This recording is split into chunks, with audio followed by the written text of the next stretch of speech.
नमस्कार. आज आपण बघणार आहोत संसद नेमकी किती घटकांची मिळून बनलेली असते आणि त्यांची कलमं. ठीक आहे. तर संसद याचा कलम काय आहे? संसदेचं कलम आहे कलम 79. ठीक आहे. मग संसद कशाची मिळून बनलेली असते? तर बघा, राष्ट्रपती, राज्यसभा आणि लोकसभा या तिघांची मिळून काय संसद बनलेली असते. तर आपण आता काय करू, त्याचे कलम पाठ करण्याचा प्रयत्न करू. मी माझ्या ट्रिक्सच्या व्हिडिओमध्ये तुम्हाला सांगितलेलं आहे की कलम 79, 80 आणि 81 दिसतंय तुम्हाला. हे कलम 79 आहे, हे 80 आहे, 81 आहे. साधी सोपी ट्रिक आहे.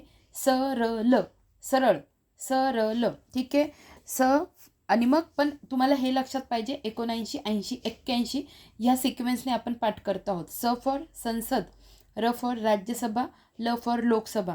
79, 80, 81 सरळ. ठीक आहे. म्हणजे कसं पाठ केलं? 79, इकडे 80 आणि इकडे 81. ठीक आहे.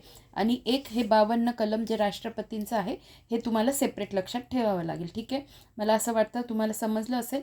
संसद कशाची मिळून बनलेली असते? राष्ट्रपती, राज्यसभा, लोकसभा. ठीक आहे.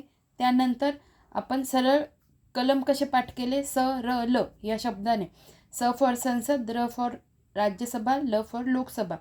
मग त्याच्यानंतर ते कलम कशा सिक्वेन्सने लक्षात ठेवले सरळचे? 79, 80, 81. आणि राष्ट्रपतीचं कलम एक वेगळ्या पद्धतीने लक्षात ठेवलं किंवा राष्ट्रपती सेपरेट लक्षात ठेवले, कलम 52. धन्यवाद.